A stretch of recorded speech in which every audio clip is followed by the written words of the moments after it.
Hello दोस्तों, इस video में आपको प्रोवाइड करने जाएंगे बहुत सारे study materials like metabolic disorders.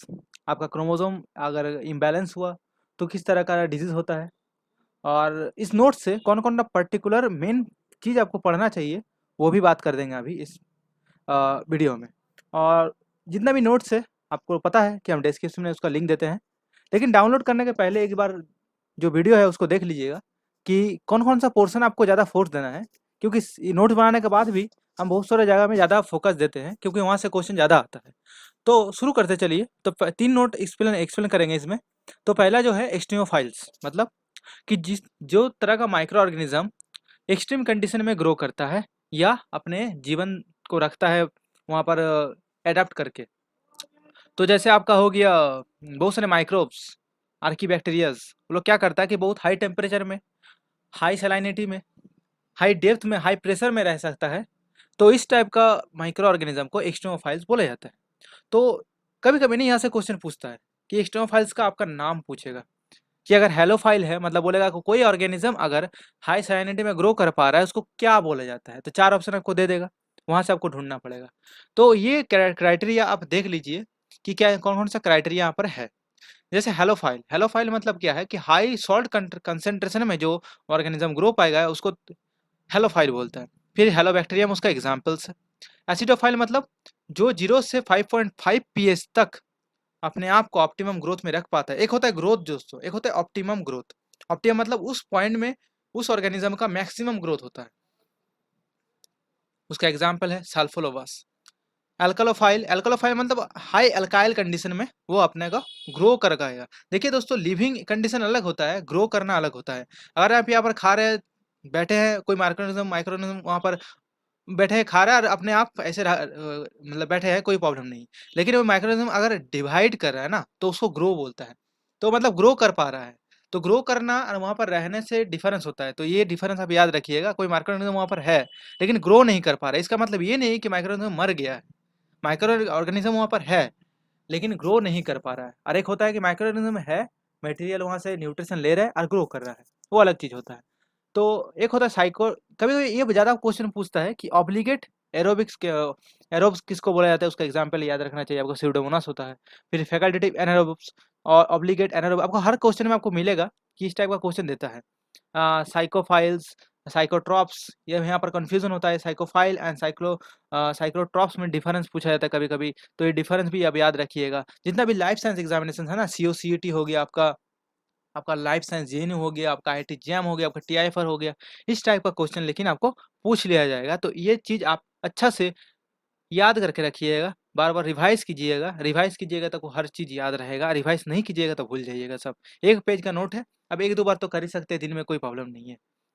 उसके बाद देखिए यहाँ पर बहुत सारी चीज़ आपको बोल दे रहे हैं कि यहाँ पर बहुत सारे क्वेश्चन जब पूछा जाता है माइक्रो ऑर्गेनिज्म से, माइक्रोबायोलॉजी से, क्योंकि देखिए ज़ूलॉजी बैकग्राउंड से जो लाइफ साइंस का एग्जाम दे रहा है ना, उसको प्रॉब्लम होता है कि माइक्रोबायोलॉजी इतना अच्छे से आता नहीं है। मेरा भी वही प्रॉब्लम था, तो मैं ऐसे करके पढ़ा था, आप भी ऐसे करके पढ़िए। अगर आपका बैकग्राउंड अच्छा है तो कोई प्रॉब्लम नहीं, अगर नहीं है तो नोट्स बना के आपको पढ़ना पड़ेगा, क्योंकि माइक्रोबायोलॉजी थोड़ा प्रॉब्लम हो जाता है। जो ज़ूलॉजी और बोटानी, बोटानी से फिर भी माइक्रोबायोलॉजी रहता है, लेकिन ज़ूलॉजी बैकग्राउंड में नहीं रहता है।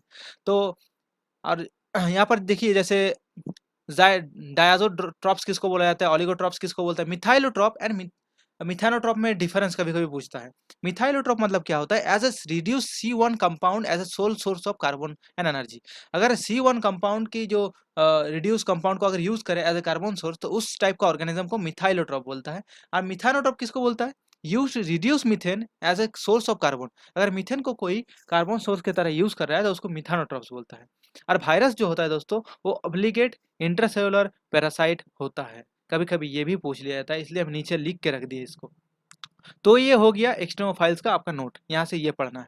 उसके बाद है मेटाबॉलिक डिसऑर्डर्स। यहाँ पर क्या पूछता है देखिए, यहाँ आपको हर एग्जाम में, आप ज़ूलॉजी का एग्जाम दीजिए, बोटानी का दीजिए, माइक्रोबायोलॉजी दीजिए, बायोटेक्नोलॉजी दीजिए, टीआईएफआर, बीएचयू, जेएनयू, सीओसीटी, कोई भी एग्जाम दीजिए ना, आपको वहाँ पर बायोकेमिकल जितना भी डिसऑर्डर्स होता है वहाँ से क्वेश्चन पूछता है। आपको पता होगा फिनाइल कीटोनुरिया से आपको क्वेश्चन पूछा जाता है कि इस डिजीज कौन सा कौन सा एंजाइम डिफेक्टिव हो तो ये डिजीज होता है। तो ये लिख के हम रख दिए, इसलिए यहाँ पर हाइलाइटर जितने भी पोजीशन किए ना दोस्तों, ये हाइलाइटर इसलिए किए हैं क्योंकि यहाँ से क्वेश्चन ज़्यादा पूछा गया है, तो इसलिए इसको हाईलाइट कर दिया मैंने। और क्या पूछता है कि यहाँ पर देखिए फिनाइल कीटोनुरिया जो है वो कौन सा रेसेसिव डिजीज के लिए होता है, मतलब ऑटोसोमल रेसेसिव होता है, ऑटोसोमल डोमिनेंट होता है, या सेक्स क्रोमोसोम लिंक्ड होता है, कौन टाइप का होता है, ये भी कभी कभी पूछ लिया जाता है, इसलिए ब्रैकेट में हम इसको भी लिख दिए हैं। उसके बाद है alkaptonuria, autosomal recessive disease, homogentisic oxidase enzyme के लिए होता है, तो एल्बिनिज्म जो होता है टायरोसिनेज के लिए होता है। तो ये हो गया phenyl and tyrosine, phenyl alanine and tyrosine के लिए। उसके बाद है sugar amino acids, sulphur sugar बोल रहे हैं, सल्फर एमाइनो एसिड जितना मिथानिन, सिस्टीन, ये सब होता है उसके लिए। ये जो डार्क करके रखे हैं यहाँ पर से क्वेश्चन पूछा गया है, और ऑटोसोमल रिसेसिव होता है ये। इसके बाद है ट्रिप्टोफैन।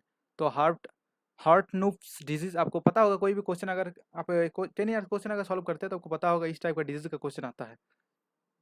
उसके बाद है ब्रांच चेन अमीनो एसिड्स, जो branch chain amino acid maple syrup urine disease होता है, तो branch chain alpha keto acid dehydrogenase enzyme के लिए होता है ये।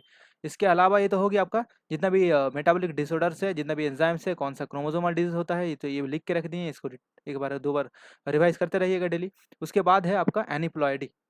एनिप्लॉयडी कितना टाइप्स का होता है एनिप्लॉयडी ना, आपका अगर क्रोमोसोम नंबर बढ़ जा रहा है, अगर सेल डिवीजन की तरह अगर पता है कि जब सेल डिवीजन होता है वहाँ पर क्या होता है कि इन इनअप्रोप्रिएट सेल डिवीजन होता है, तो इम्बैलेंस होता है क्रोमोसोम का।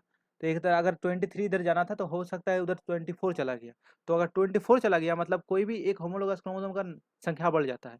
अगर 22 नंबर क्रोमोसोम का 3 क्रोमोसोम हो जाए तो उसको ट्राइजोमी बोला जाएगा। तो सेम यहाँ पर बहुत सारे होता है डिसऑर्डर्स, जैसे क्रोमोसोमल डिसऑर्डर एनिप्लॉयडी होता है, यहाँ पर एनिप्लॉयडी के थ्रू बहुत सारा डिजीज होता है, सिंड्रोम बोलता है उसको।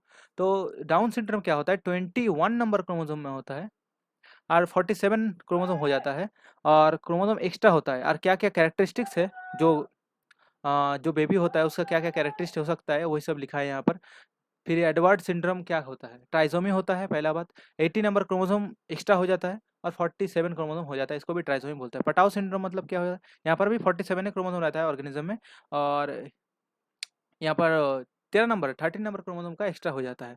उसके बाद है 6 क्रोमोसोम का एनिप्लॉयडी होने से क्या क्या बोला जाता है, जैसे टर्नर सिंड्रोम, 45 क्रोमोसोम हो जाता है, एक क्रोमोसोम डिक्रीज कर जाता है, मतलब नहीं रहता है एक क्रोमोसोम, तो उसको टर्नर सिंड्रोम बोलता है, एक्स क्रोमोसोम और नहीं रहा तो। क्लाइन फिटर सिंड्रोम क्या बोलता है, क्लाइन फिटर सिंड्रोम मतलब अगर एक एक्स एक्स वाई पैटर्न रहा या एक्स एक्स एक्स वाई हो गया पैटर्न, तो इस टाइप का पैटर्न को बोला जाता है आपको क्लाइन फिटर सिंड्रोम। आपको पता है बहुत सारे क्वेश्चन यहाँ से आता है, तो यहाँ पर ये भी लिख के रख दिए, if more than 2x chromosome and 1 Y chromosome present, then it is called Klinefelter syndrome।